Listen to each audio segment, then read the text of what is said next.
दरवर्षीप्रमाणे यावर्षीही पानिपत येथे आयोजित शौर्य दिन कार्यक्रमात मराठी शिवप्रेमींनी मोठ्या संख्येने सहभाग घेतला। या प्रसंगी राष्ट्रपती सन्मानित डॉक्टर अल्पना चौगले यांच्या शिवराज्याभिषेक सोहळा या पेंटिंगद्वारे मान्यवरांचा सन्मान करण्यात आला। मराठा जागृती मंचाचे वीरेंद्रजी वर्मा, डॉक्टर वसंतराव मोरे, मंत्री प्रतापराव जाधव आणि अनेक मान्यवरांनी उपस्थिती दर्शवली। या कार्यक्रमात कोल्हापूरचे डॉक्टर सोपान चौगले यांनी शिवाजी महाराजांच्या जीवनातील स्वातंत्र्यता, समता आणि बंधुतेचा संदेश जनतेपर्यंत पोहोचवला।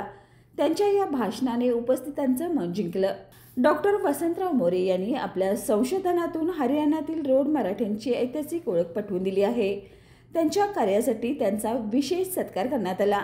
या कार्यक्रमाच्या आयोजनामध्ये मराठा जागृती मंच व मिलिंद पाटील यांचा मोलाचा वाटा होता।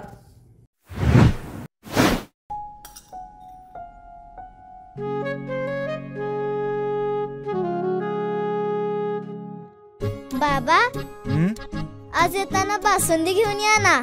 अगं, कालच आपण आईचा वाढदिवस होता म्हणून आणली होती ना। ऐकलं, गोकुळची बासुंदी पुन्हा खावीशी वाटतेय।